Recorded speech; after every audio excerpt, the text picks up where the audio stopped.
इससे पहले वाले वीडियो में हमने बात की थी ऐसे एसेट्स के बारे में जो आपको गरीब बनाते हैं। अगर वो वीडियो आपने नहीं देखा तो वीडियो जरूर देखिएगा, बहुत ही इंपॉर्टेंट, मजेदार, इंटरेस्टिंग वीडियो है वो। आज हम उससे उल्टा करेंगे, आज हम ऐसे एसेट्स के बारे में बात करेंगे जो आपको अमीर बनाते हैं। उन एसेट्स में आपको इन्वेस्ट जरूर करना चाहिए, और खास करके अगर आप यंग एज में हैं तब तो बहुत ही बढ़िया है। अगर आप अपने 20s में हैं, 30s में हैं, अर्ली 40s में हैं, बहुत ही बढ़िया है। आप सही टाइम पे वीडियो देख रहे हैं। बहुत इंपॉर्टेंट, क्रिटिकल, वैल्यू एडिंग होने वाला है वीडियो। एंड तक बने रहिएगा अगर आपको अपनी लाइफ में वेल्थ क्रिएट करनी है। आइए शुरू करते हैं।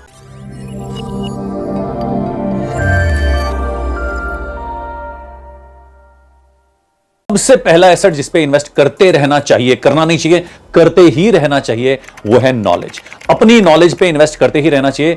उस पे जितना भी खर्चा होता है होने दीजिए। अगर आपको लगता है कोई चीज जिसको आप पसंद करते हैं, जो आपके इंटरेस्ट की है, उस पे वैल्यू ऐड करते रहिए अपने अंदर। कभी भी हासिल की गई नॉलेज, चाहे वो बुक्स के थ्रू हो, डिजिटल मीडियम से हो, यूट्यूब के थ्रू हो, या फिर आपने कुछ कोर्सेज किए हैं, कभी भी वेस्ट नहीं जाती। हो सकता है उसकी एप्लीकेशन ऐसा ना हो कि कहीं पे एग्जैक्टली हो, मगर कहीं ना कहीं आपके स्किल्स काम आते ही हैं। आपकी जिंदगी में जितने भी और फिजिकल एसेट्स हैं उनकी वैल्यू कम भी हो सकती है, मगर आपके अंदर जो स्किल आपने डेवलप कर ली, जो नॉलेज आपने गेन कर ली, जो विजडम आपने गेन कर ली, उसकी वैल्यू हर आने वाले टाइम में आपके एक्सपीरियंस के साथ बढ़ती ही जाएगी। तो सबसे पहला एसेट है अपनी लर्निंग, अपनी नॉलेज, अपनी विजडम, उसको इंक्रीज करते रहिए। और खास करके जो स्किल सेट्स अभी काम आ रहे हैं या आने वाले टाइम में जिनकी डिमांड आने वाली है, जो लोगों को चाहिए, अगर उस तरह के स्किल सेट्स में आपका इंटरेस्ट है तो उसमें तो जरूर इन्वेस्ट कीजिए। दूसरा, अगर आपको नॉलेज है और आप देख सकते हो कि कहां पे रिस्क नहीं है, तो आप लैंड में इन्वेस्ट कर सकते हो। बिकॉज लैंड एक लिमिटेड मात्रा में, और जो भी चीज लिमिटेड मात्रा में होती है ना, उसकी स्केर्सिटी होती है। और समय के साथ साथ जिस तरह से पॉपुलेशन बढ़ रही है, सब कुछ हो रहा है, तो स्केर्सिटी बढ़ती है। अगर लैंड में आप इन्वेस्ट करते हैं तो उसकी appreciation as compared to apartment, as compared to a flat, काफी ज्यादा होती है। मगर एक चीज का ध्यान रखिए कि रिस्क, उससे एसोसिएटेड रिस्क ना हो, यह चीज का आपको ध्यान रखना है। तीसरी तरह के एसेट जिस पे आपको इन्वेस्ट करना चाहिए वो है पेपर एसेट्स। पेपर एसेट्स मतलब स्टॉक्स, म्यूचुअल फंड्स, जो आपको डीमैट फॉर्म में मिलते हैं। अब पेपर एसेट्स से भी जुड़े हुए बहुत बड़े बड़े रिस्क हैं। मतलब आपने अगर स्टॉक्स में पैसा लगाया और किसी गलत टिप में या सिर्फ टिप में आकर के आपने पैसा लगा दिया और पेनी स्टॉक्स में डाल दिया, तो ऐसा ना हो कि आपके पैसे एकदम डूब ही जाएं। पूरी रिसर्च करके, वाइजली, देख समझ के इन्वेस्ट कीजिए पेपर एसेट्स में। अगर आप ट्रैक कर सकते हो, आपके पास नॉलेज है, तो पेपर एसेट्स आपको बहुत अच्छे रिटर्न दे सकता है। और अगर नहीं भी ट्रैक कर सकते ना, तब भी आप सिर्फ इतना कीजिए कि इंडेक्स फंड्स में इन्वेस्ट कर दीजिए, इंडेक्स ईटीएफ में इन्वेस्ट कर दीजिए। लॉन्ग टर्म में वहां पे आपको अच्छा खासा रिटर्न मिल सकता है। नेक्स्ट एसेट जिसमें आपको इन्वेस्ट जरूर करना चाहिए वो है इमरजेंसी प्लानिंग। फिर वो चाहे आपकी हेल्थ इंश्योरेंस हो, चाहे आपकी लाइफ इंश्योरेंस हो, चाहे आपका इमरजेंसी फंड हो, ये होना बहुत जरूरी है। वरना अगर आपके पास ये नहीं है तो आपके 10 दिन की हॉस्पिटलाइजेशन भी आपके 10 साल की सेविंग को जीरो कर सकती है। इसलिए आपके पास आपकी इमरजेंसी प्लानिंग होना बहुत जरूरी है। एक और एसेट है जिसपे आपको इन्वेस्ट जरूर करना चाहिए, वो है ऐसा एसेट क्रिएट करना जहां से आपको एक रिकरिंग इनकम आ सके। जैसे मान लीजिए आपके अंदर लिखने का आर्ट बहुत अच्छा है, आपने एक बुक लिख दी और वो बुक जो है वो बिकनी शुरू हो गई, तो वो आपको रिकरिंग इनकम देती रहेगी। आपने लिखा एक बार, मगर वो देती रहेगी। उसी तरह से आपने कोई डिजिटल कोर्स बना लिया, अब वो डिजिटल कोर्स ऐसा है, वो स्केलेबल है, तो ऐसी कोई चीज में इन्वेस्ट कीजिए जो ये इजीली स्केलेबल हो, जिसके लिए आपको जगह जगह जाना ना पड़े। फिजिकल एसेट ना हो जो कि जितना एसेट है वहीं से आपको आ रहा है, वो एसेट को आप रेप्लिकेट ना कर पाए। तो ऐसा एसेट अगर आप क्रिएट कर सकते हैं, चाहे वो बुक्स हो या डिजिटल बुक हो या फिर डिजिटल कोई किसी तरह का एसेट हो जिससे कि आपको अर्निंग जनरेट हो सके, वो भी एक बहुत स्ट्रॉन्ग एसेट हो सकता है आपके लिए। और अगर आप उन चंद लोगों में से हैं, उन कुछ चुनिंदा लोगों में से हैं जिसके अंदर कुछ यूनिक काबिलियत है, कुछ एकदम यूनिक, तो आप कोई ऐसी यूनिक चीज बना सकते हो और कैसे इन्वेंट कर सकते हो जिसको आप पेटेंट भी कर सकते हो। फिर उस चीज को या उससे रिलेटेड कोई चीज को यूज करेंगे तो पेटेंट की इनकम आती रहेगी। मगर उसके लिए it has to be unique, it has to be very very different from what is being used so far. तो अगर आप ऐसा कुछ इन्वेंट कर सकते हैं तो मतलब फिर तो अल्टीमेट है। एक एसेट हो सकता है आपका ब्रांड। ब्रांड मतलब ये नहीं कि आप अपना कोई ब्रांड लॉन्च करो, मगर आप खुद एक ब्रांड हो सकते हो। मतलब जैसे हमने थोड़ी देर पहले बात की कि आप अपने ऊपर इन्वेस्ट करें। अब इन्वेस्ट आप किस चीज में करोगे? अब कई ऐसे सीईओज हैं, वो जाने जाते हैं किसी भी बिजनेस में वो चले जाएं, उसको ट्रांसफॉर्म कर देते हैं।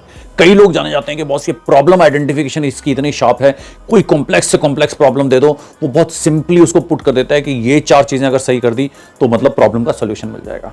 कुछ लोग हैं जो एनालिटिक्स के लिए जाने जाते हैं, कुछ लोग हैं जो ये जाने जाते हैं कि बॉस वो आकर के जब बोलता है, जब वो आर्टिकुलेट करता है चीजों को, तो मतलब आदमी को हिला के रख देता है। कई लोग हैं अपने कन्विंसिंग के स्टाइल के लिए जाने जाते हैं। तो आपके अंदर क्या वो खूबी है, आपके अंदर ऐसी क्या स्ट्रेंथ है जिसको आप और निखार सकते हो। आप उस चीज को ढूंढो, क्योंकि आपके अंदर बहुत सारी खूबियां होगी, हर एक आदमी के अंदर होती है, आपके अंदर कुछ ना कुछ तो जरूर होगा। तो वो एक कौन सी चीज है जिसको आप अपना ब्रांड बना सकते हो, तो उस पे इन्वेस्ट करो, उस पे और ज्यादा इन्वेस्ट करो, मतलब जितना हो सके उस पे इन्वेस्ट करो, और उस चीज के लिए आप जाने जाओ। उसके लिए उसकी कंसिस्टेंसी रखो। कंसिस्टेंसी होना बहुत जरूरी है किसी भी ब्रांड को बनने के लिए। जितने भी ब्रांड हैं, चाहे कॉर्पोरेट ब्रांड्स ही ले लीजिए, अब अगर मैकडॉनल्ड्स है तो आप कहीं भी चले जाइए, मैकडॉनल्ड आपको सेम ही मिलेगा। आप चाहे नॉर्थ में जाइए, साउथ में जाइए, ईस्ट में जाइए, वेस्ट में जाइए, वैसी कोको कोला आपको सेम जगह मिलेगी। वैसे ही आपको अगर नाइकी के शोरूम्स हैं, सब जगह आपको सेम मिलेंगे, स्टारबक्स है, तो ये सारे ब्रांड्स हैं जिसमें कंसिस्टेंसी है, आपको कंसिस्टेंसी मिलती है। इसलिए अपने ब्रांड को बनाने के लिए भी आपको कुछ चीजों में कंसिस्टेंट रहना पड़ेगा। अगर वो कंसिस्टेंसी आप over a long period of time maintain कर पाए, then you will be able to create a very very strong brand for yourself. Next जो इन्वेस्टमेंट है वो बहुत इंपॉर्टेंट है, क्योंकि वो इन्वेस्टमेंट है नेटवर्किंग के ऊपर। जितनी ज्यादा आपकी नेटवर्किंग होगी ना, उतना आपको आने वाले टाइम में ज्यादा फायदा होगा। और नेटवर्किंग आपको किसके साथ करनी है, ऐसा नहीं है आपको बस टाइम पास करना है कुछ अपने दोस्तों के साथ, या बोले चलो मूवी देखते हैं, ये करते हैं, वो नेटवर्किंग नहीं है। आप या फिर 3-4 दिन की छुट्टी आ गई, आप सब मिल के सब नेटफ्लिक्स की सीरीज देख रहे हैं, वो नेटवर्किंग नहीं है। जो आप बनना चाहते हैं फ्यूचर में, जहां आप पहुंचना चाहते हैं, जो आपका गोल है, जो आपका एम है, उस तरह के लोगों को देखिए और कोशिश करिए कि उस तरह के लोगों से आप नेटवर्क कर पाए। वो आपसे सीनियर भी हो सकते हैं, जिस चीज में आप एलिवेट करना चाहते हैं उस चीज में हो सकता है ऑलरेडी कुछ वो पा चुके हों। आप उन लोगों के साथ नेटवर्क करें, समझें वो कैसे आगे बढ़ रहे हैं, और इस नेटवर्किंग से आपको मल्टी डायमेंशनल फायदे होते हैं। इसको धीरे धीरे धीरे धीरे नेटवर्क को डीप करते जाइए, थोड़ा ऐसे लोगों से और ज्यादा मिलते जाइए।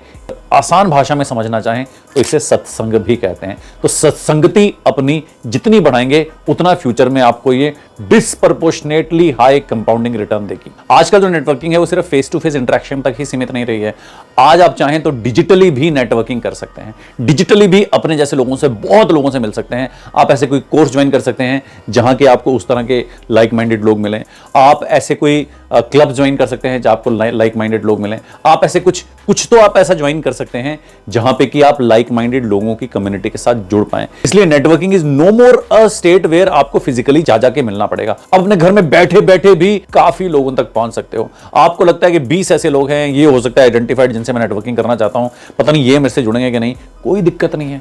एक कोल्ड ईमेल डाल के देखो, एक कोई सोर्स देखो, कॉमन सोर्स जहां पे आप बना सकते हैं उनको। मान लीजिए ऐसे 100 लोगों तक आपने पहुंचने की कोशिश की, और उन 100 लोगों में से एक भी अगर आपके साथ नेटवर्क करने के लिए तैयार हो गया, तो आपकी वो 100 लोगों पे की गई मेहनत सफल हो जाएगी।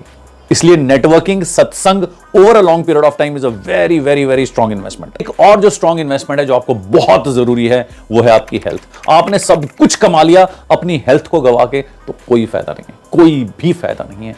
मगर हेल्थ, वो कहते हैं ना, health is the biggest wealth. मगर अगर आपने, मान लीजिए आपने वेल्थ क्रिएट कर ली और हेल्थ है, तो आप उस वेल्थ को एंजॉय कर पाओगे। अगर आपने वेल्थ क्रिएट कर ली मगर हेल्थ नहीं है, तो उस वेल्थ से आपके हॉस्पिटल का ही बिल जाएगा। इसलिए health is a very very important and a critical asset, जो हम सबको पता है, मगर हम कहीं ना कहीं चूक जाते हैं उस पर इन्वेस्ट करने से। इसलिए बहुत जरूरी है over a long period of time, अगर आप एक अच्छी लाइफ जीना चाहते हो, उस वेल्थ को एंजॉय करना चाहते हो जो अपनी पूरी कड़ी मुशक्कत के साथ आप आगे जमा कर रहे हो, तो आपको अपनी हेल्थ पे इन्वेस्ट करना ही होगा। वरना जब तक वेल्थ आपके हाथ में आएगी और हेल्थ चली जाएगी, तो फिर आप उस वेल्थ को एंजॉय कर ही नहीं पाओगे। पहले इसलिए नहीं एंजॉय कर पाए क्योंकि उसको क्रिएट कर रहे थे, बाद में इसलिए एंजॉय नहीं कर पाएंगे क्योंकि हेल्थ आपका साथ नहीं दे रही है।